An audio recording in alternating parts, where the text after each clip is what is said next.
Hello friends, welcome to Varsha's kitchen. કેમ છો બધા? હું છું વર્ષા. સુપર હેલ્ધી, ટેસ્ટી અને ઇઝી રેસિપીઝ જોવા માટે વર્સ કિચન યુટ્યુબ ચેનલને સબસ્ક્રાઇબ કરજો. અને તમને જો મારી રેસિપી ગમતી હોય તો વિડીયોને તમારા ફ્રેન્ડ્સ અને ફેમિલી સર્કલમાં જરૂરથી શેર કરજો. Thanks and stay healthy.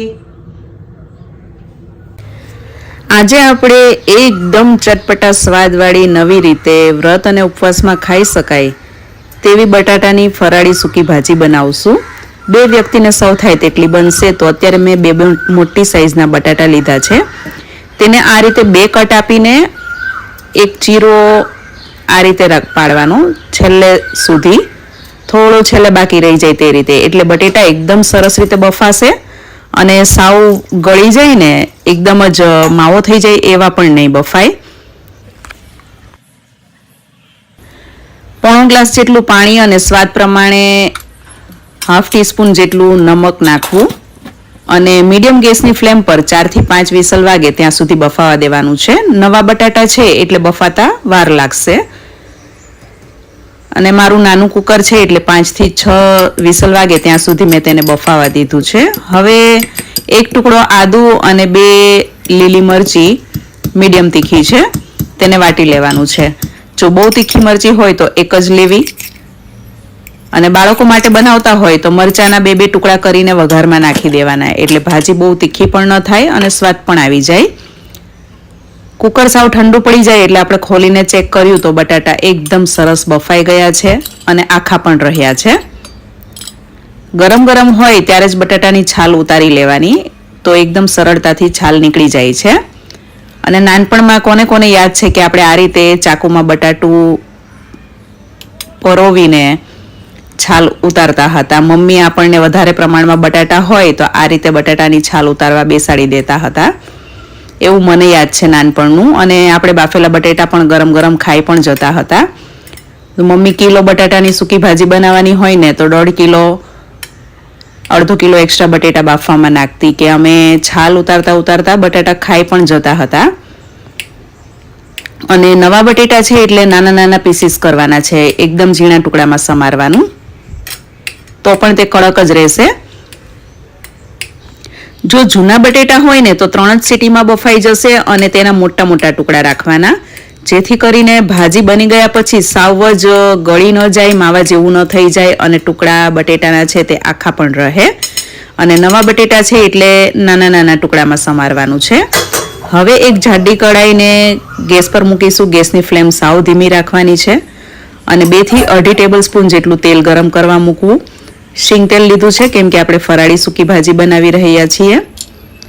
અને ફરાળી ભાજીમાં તમે કાજુ અને દ્રાક્ષ નાખશો ને તો ભાજીનો સ્વાદ 100 ગણો વધી જશે અને પચવામાં પણ હળવી અને સ્વાદમાં એકદમ ચડિયાતી બને છે. જનરલી બધા શીંગદાણા નાખતા હોય છે, પરંતુ હું આ રીતે કાજુ દ્રાક્ષ નાખીને બનાવું છું. તો 15 નંગ જેટલા, 8 થી 10 નંગ જેટલા કાજુ અને 15 નંગ જેટલી દ્રાક્ષ લેવાની છે. તેલ ગરમ થઈ જાય એટલે 1 ટીસ્પૂન જેટલું આખું જીરું, 5 થી 6 લીમડાના પાન, કાજુ નાખીને તરત જ દ્રાક્ષ નાખી દેવી. ગેસની ફ્લેમ સાવ ધીમી કરી દેવી અથવા તો બંધ કરી દેવી, નહીં તો કાજુ દ્રાક્ષ બળી જશે કેમ કે તેલ એકદમ ગરમ છે. શિંગદાણા નાખીને પણ સૂકી ભાજી સરસ લાગે છે સ્વાદમાં, પરંતુ એ ભાજી પચવામાં થોડી ભારે પડે છે અને ઘણી વખત ગેસ એસિડિટી થઈ જાય, પેટમાં પણ દુખતું હોય છે. કાજુ દ્રાક્ષ નાખતાની સાથે જ બટાટા પણ નાખી દેવાના છે અને ધીમા ગેસે આ રીતે સરસ રીતે મિક્સ કરી લેવા. સાથે 2 ચપટી જેટલી હિંગ પણ નાખી છે. હવે મસાલા કરતી વખતે ગેસની ફ્લેમ સાવ ધીમી કરવી અથવા તો બંધ કરી દેવાનો ગેસ, પછી ફરીથી આપણે ચાલુ કરીશું. આદુ મરચાંની પેસ્ટ નાખીને 10 થી 20 સેકન્ડ સુધી સાંતળાવા દેવાનું છે. ત્યારબાદ હું ગેસની ફ્લેમ બંધ કરી દઈશ અને પછી મસાલા નાખીશ, જેથી કરીને બટાટા બધું તેલ શોષી ન લે અને ભાજી લચકા પડતી થોડી તેલ દેખાય એવી બને. સૂકી ભાજી પચવામાં હળવી બને, ગેસ વાયુ ન કરે તેના માટે આપણે 1/4 ટીસ્પૂન જેટલું સંચળ પાવડર એટલે કે બ્લેક સોલ્ટ અને 1/4 ટીસ્પૂન જેટલું નમક એટલે કે મીઠું નાખીશું. અને 1.5 ચમચી જેટલું 1.5 ટીસ્પૂન જેટલું ધાણા જીરું પાવડર નાખીશું. ગેસ અત્યારે મેં બંધ રાખ્યો છે અને 2 ચપટી જેટલો કાળા મરીનો પાવડર ખાસ નાખવાનો છે. આનાથી સૂકી ભાજીનો સ્વાદ એકદમ સરસ આવે છે અને પચવામાં એકદમ હળવી બને છે. હવે ફરીથી ગેસ ચાલુ કરીને ગેસની ફ્લેમ ધીમી રાખીને બધું મિક્સ કરીને સાથે આપણે 1 ટીસ્પૂન જેટલી સુગર નાખવાની છે. સુગર નાખવાથી ભાજી થોડી ગળચટ્ટી બનશે અને ખાવાની મજા પડી જશે. ધીમા ગેસની ફ્લેમ પર આપણે અડધી મિનિટ જેવું સંતળાવા દેશું. વધારે વાર તમે ચાલુ ગેસ રાખીને જો બટાટાને મિક્સ કરશો ને તો શું થશે કે તેલ સાવ જ શોષાઈ જશે અને ભાજી સાવ કોરી પડી જશે. સૂકી ભાજી પણ થોડી લચકા પડતી હોય ને થોડું એમાં તેલ છૂટું પડે એવું દેખાય ને તો તે ખાવામાં બહુ સ્વાદિષ્ટ લાગે છે. તો અત્યારે એકદમ ધીમા ગેસની ફ્લેમ પર આપણે માત્ર અડધી મિનિટ જેવી સંતળાવા દેશું, જેથી મસાલાની કચાશ દૂર થઈ જાય અને બટેટામાં સ્વાદ ભળી જાય. હવે ધોઈને સમારેલી કોથમીર નાખવી. ભારોભાર કોથમીર નાખવાની સૂકી ભાજીમાં, એટલે કલર અને સ્વાદ બંને સરસ આવે. અને કોથમીર નાખીને ગેસ તરત જ બંધ કરી દેવાનો છે, એટલે કોથમીરનો લીલો રંગ એકદમ સરસ એવો જળવાઈ રહેશે. અને અડધા લીંબુનો રસ નાખવો. જો તમને વધારે પ્રમાણમાં ખાટી મીઠી ભાવતી હોય ને તો લીંબુ અને ખાંડ બંને ચડિયાતા નાખવાના. અત્યારે મેં 2 બટેટાના પ્રમાણમાં જે મસાલા કર્યા છે એ એકદમ પરફેક્ટ કર્યા છે. આ રીતે જો તમે બનાવશો તો ટેસ્ટમાં એકદમ પ્રોપર જ ભાજી તૈયાર થશે. ખાટી મીઠી ખારી અને તીખી એવી ચડિયાતા સ્વાદવાળી બટેટાની સૂકી ભાજી બની ગઈ છે.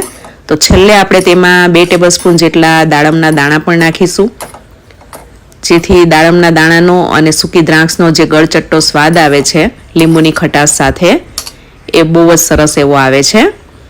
તો ગરમા ગરમ ફરાળી સૂકી ભાજીને અત્યારે આપણે એક સર્વિંગ પ્લેટમાં સર્વ કરીશું. અમારા ઘરમાં તાજી મોળી રગડા જેવી છાશ હોય છે અને દહીં હોય છે. જ્યારે ફરાળી સૂકી ભાજી બને છે ત્યારે ફરાળી પૂરી અથવા ફરાળી રોટલીની સાથે સર્વ થાય છે. આને તમે અત્યારે કેરીના રસ સાથે પણ સર્વ કરી શકો છો, ખાવાની મજા પડી જશે. તો ખાટી મીઠી તીખી અને ખારી એમ ચારેય સ્વાદ ચડિયાતા છે. તમને કેવા પ્રકારની સૂકી ભાજી ખૂબ જ ભાવે છે, ફરાળી સૂકી ભાજી કે રેગ્યુલર સૂકી ભાજી, તે મને કમેન્ટ્સમાં જરૂરથી જણાવજો. અને તમારા ઘરમાં વ્રત કે ઉપવાસ હોય ત્યારે કેવા પ્રકારની સૂકી ભાજી બને છે તે પણ મને જરૂરથી જણાવજો. આજનો આ વિડીયો તમે કયા શહેરમાંથી જોઈ રહ્યા છો તે પણ મને જરૂરથી જણાવજો. આજની આ રેસીપી તમને પસંદ આવી હોય તો વિડીયોને લાઇક અને શેર કરજો અને ચેનલને સબસ્ક્રાઇબ કરજો. ટિફિનમાં પણ તમે આ ભાજી આપી શકો છો. બટેટાની ને કેળાની વેફર સાથે બાળકોને ખાવાની બહુ જ મજા પડી જશે. ગરમ અને ઠંડી બંને રીતે સરસ લાગે છે. આશા રાખું છું કે તમને આજની આ રેસીપી પસંદ આવી હશે. આજે આપણે વ્રત અને ઉપવાસમાં 12 માસ તમારે ક્યારેય પણ ઉપવાસ હોય તો ખાઈ શકાય તેવી ફરાળી પૂરી બનાવીશું. તેના માટે મેં સ્વામિનારાયણ મંદિરનો આ રીતનું એક પેકેટ આવે છે, લોટ, ફરાળી લોટ આવે છે, મિક્સ ફરાળી લોટ, જેમાં મોરૈયો, રાજગરાનો, સિંગોડાનો લોટ એ રીતનું લખેલું છે. એ પ્રકારનો મિક્સ લોટ આવે છે. તમે આ પેકેટનો લોટ પણ યુઝ કરી શકો છો. અને બીજું એક આ પ્રકારનું બાપ્સ અમૃત ફલાહારી લોટ એ રીતનું લખેલું આવે છે. આમાં સામો, મોરૈયો, શિંગોડાનો લોટ, રાજગરાનો લોટ એ રીતના 4 પ્રકારના લોટ મિક્સ આવે છે. આ બેમાંથી કોઈ પણ અથવા તો કોઈ પણ મિક્સ ફરાળી લોટ તમારા એરિયામાં જે મળતો હોય તે તમે લઈ શકો છો. અને આના સિવાય આપણે એક બીજો લોટ પણ ઉમેરીશું, જેને કારણે પૂરી એકદમ ફરસી, ઓછા તેલ મોણવાળી, તેમ છતાં સોફ્ટ એવી પૂરી તૈયાર થશે. તો તેના માટે અત્યારે મેં 2 કપ આ મિક્સ ફરાળી લોટ લીધો છે. કપના માપથી લઉં છું. તમે જે પણ વાટકીનું માપ લેતા હો એ પ્રમાણે વાટકી સેટ કરવી માપમાં. અને 1.25 કપ જેટલો રાજગરાનો લોટ મિક્સ કરવાનો છે. 2 કપ મિક્સ ફરાળી લોટની સામે આ રીતનો રાજગરાનો લોટ આવે છે. બંને લોટ જરાક એવા જાડા છે, એકદમ ઝીણા બારીક મેંદા જેવા નથી, જરા એવા કરકરા છે. તો એકદમ પરફેક્ટ પૂરી બનાવવા માટે 2 કપ મિક્સ ફરાળી લોટની સામે 1.25 કપ રાજગરાનો લોટ મિક્સ કરવો અને સ્વાદ પ્રમાણે નમક એટલે કે મીઠું નાખીને પહેલાં કોરા આ બધા સામગ્રીઓને મિક્સ કરી લેવાની છે. ત્યારબાદ તેમાં 2 ટેબલસ્પૂન મોણ નાખવાનું છે. વધારે પડતું મોણ નથી નાખવાનું. મોણ એક વખત સરસ રીતે મિક્સ કરી લેવાનું છે. આ પૂરી ઓછા મોણમાં પણ એકદમ ફરસી અને પોચી પૂરી તૈયાર થશે. મોણ જો તમે વધારે નાખશો તો તેલ પૂરીમાં ભરાશે, પૂરી એકદમ ઓઇલી થશે, તેલવાળી થશે. અત્યારે હું આમાંથી 1 કપ લોટ અલગથી કાઢી લઉં છું, મિક્સ કરેલો મોણવાળો, કેમ કે મારે આટલી બધી વધારે પૂરી બનાવવાની નથી. તો 2 કપ જેટલા લોટમાં અત્યારે જરૂર પ્રમાણે પાણી નાખીને મીડિયમ કઠણ લોટ બાંધવાનો છે. પરાઠાનો લોટ હોય એ પ્રકારનો લોટ બાંધવાનો છે. રોટલીનો લોટ હોય તેના કરતાં થોડો કડક અને ભાખરીનો લોટ હોય તેના કરતાં થોડો નરમ, એ રીતનો મીડિયમ કડક લોટ બાંધવાનો છે.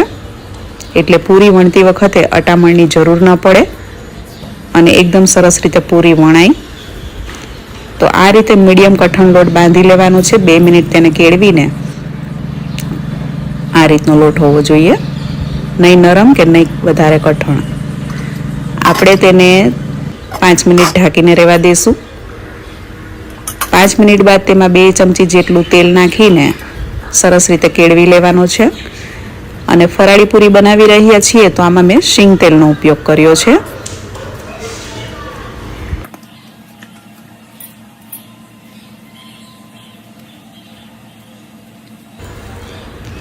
લોટ એકદમ સરસ કેળવાઈ જાય એટલે આ રીતે મીડિયમ સાઇઝના લુવા બનાવી લેવાના છે. નહીં બહુ મોટી કે નહીં બહુ નાની, એ પ્રકારની પૂરી અત્યારે હું બનાવી રહી છું. એક સાઈડ મેં તેલ ગરમ કરવા મૂકી દીધું છે. તો જે પૂરી વણવાની પાટલી છે એ પાટલી પર અને વેલણ પર થોડું થોડું તેલ લગાડી દેવાનું છે.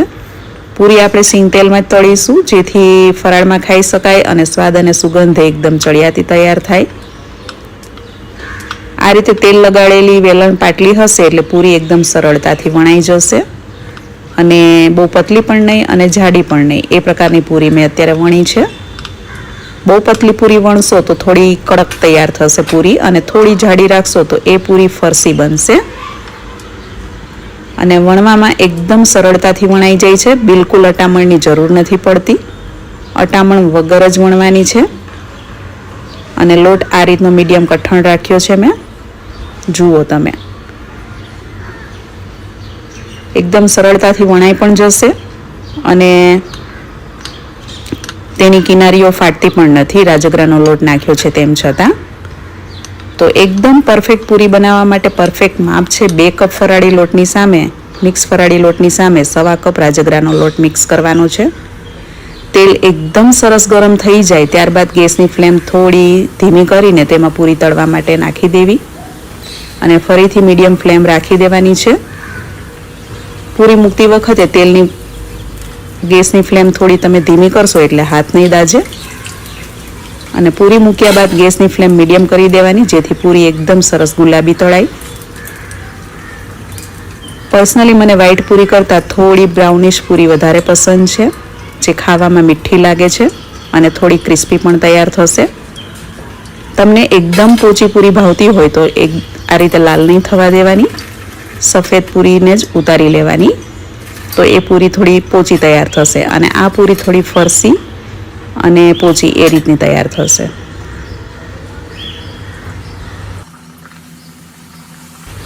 તેલને એકદમ સરસ ગરમ થવા દેવાનું, ધુમાડા નીકળે તેવું. ત્યારબાદ ગેસની ફ્લેમ ધીમી કરીને તેમાં પૂરી નાખતા જવાનું છે, વણેલી પૂરી નાખતા જવાનું અને ફ્રાય કરતા જવાનું છે મીડિયમ ગેસની ફ્લેમ પર, જેથી પૂરી એકદમ સરસ બ્રાઉન ગુલાબી તૈયાર થશે અને કાચી નહીં રહે. અને પૂરી એકદમ સરસ રીતે ફૂલશે પણ ખરી. આ પૂરી તમે રેગ્યુલર ઘઉંના લોટની જે પૂરી બનાવતા હો એના કરતાં વધારે ફરસી, સ્વાદમાં વધારે મીઠી તૈયાર થશે. એક વખત તમે આ રીતે મિક્સ ફરાળી લોટની પૂરી બનાવશો પછી તમને ઘઉંના લોટની પૂરી પણ ટેસ્ટમાં ફીકી લાગશે, એટલી સ્વાદે ચડિયાતી પૂરી આ તૈયાર થાય છે. જુઓ તમે, એકદમ સરળતાથી ફૂલીને દડા થાય છે પૂરી અને તેનો રંગ પણ કેવો સરસ ગુલાબી આવી રહ્યો છે. અને તળતી વખતે એક પણ પૂરી તૂટી નહીં જાય કે તેમાં તેલ નહીં ભરાય, કેમ કે આપણે મોણ એકદમ ઓછું નાખ્યું છે અને પ્રમાણસર લોટ કડક રાખ્યો છે.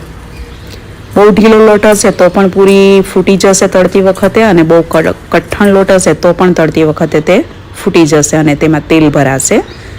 આ પૂરીમાં તેલ બિલકુલ નહીં ભરાય, એકદમ ઓછા તેલવાળી પૂરી તૈયાર થશે. અને 10 મિનિટ પછી પણ આ પૂરી ઠંડી થયા બાદ પણ આ રીતની ફૂલેલી જ રહેશે. જુઓ, એકદમ ગરમ ગરમ પૂરી હું તમને ખોલીને બતાવું તો બિલકુલ તેલવાળી નથી. એકદમ ઓછા તેલવાળી પૂરી તળાઈને તૈયાર થઈ છે. અને તમે અવાજ સાંભળી શકો છો કેટલી ક્રિસ્પી તૈયાર થઈ છે.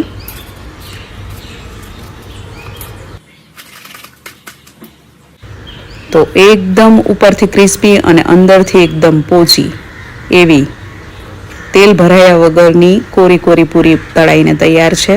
આ પૂરી તમે ચા, સૂકી ભાજી, કેરીનો રસ, તમને જે પણ વસ્તુ ફાવતી હોય, ખીર, બાસુંદી, એની સાથે ખાઈ શકો છો. મને આ પૂરી ચા સાથે વધુ પસંદ છે. તમે ફરાળી પૂરી શેની સાથે વધુ ખાવાનું પસંદ કરો છો તે પણ મને કમેન્ટમાં જરૂરથી જણાવજો. જુઓ તમે, એક એક પૂરી હું તમને ખોલીને બતાવી રહી છું. એક પણ પૂરીમાં તેલ નથી ચડ્યું. અને આ પૂરી 10 થી 15 મિનિટ થઈ ગઈ છે, તેમ છતાં આવીને આવી ફૂલેલી જ છે, તે બેસી પણ નથી ગઈ. ઠંડી થયા બાદ પણ આ પૂરી આવી ફૂલેલી જ રહેશે અને કડક જ રહેશે. તો આ પૂરી તમે ઠંડી પણ ચા સાથે ખાવાના ઉપયોગમાં લઈ શકો છો. મજા પડી જશે ઘરના દરેક સભ્યોને. એક વખત તમે આ રીતે ચોક્કસથી ટ્રાય કરજો. મિક્સ ફરાળી લોટમાં રાજગરાનો લોટ મિક્સ કરવાથી પૂરી વધારે હેલ્ધી તો બને જ છે, સાથે સાથે ટેસ્ટી પણ બને છે, સ્વાદમાં ચડિયાતી બને છે. માત્ર મિક્સ ફરાળી લોટની જે પૂરી બનાવીએ તે મેંદાની પૂરી હોય એ પ્રકારની ચવડ થતી હોય છે અને એમાં તેલ પણ ભરાતું હોય છે અને મોણ પણ વધારે નાખવું પડતું હોય છે. જ્યારે રાજગરાનો લોટ મિક્સ કરીને બનાવશો તો તેમાં તેલ ઓછું નાખવું પડશે અને તળતી વખતે પણ તેલ એકદમ ઓછું જશે. તો તમારે શ્રાવણ માસના કે 11સના કે પછી કોઈ પણ વ્રતના ઉપવાસ ચાલતા હોય ત્યારે તમે આ પ્રકારની પૂરી બનાવીને ચોક્કસથી ટ્રાય કરજો. આજની આ ફરાળી પૂરીની રેસીપી તમને કેવી લાગી તે મને કમેન્ટ્સમાં જરૂરથી જણાવજો. રેસીપી તમને ગમી હોય તો વિડીયોને લાઇક અને શેર કરજો. આશા રાખું છું કે તમને આજની આ રેસીપી પસંદ આવી હશે. Thank you for watching and stay healthy.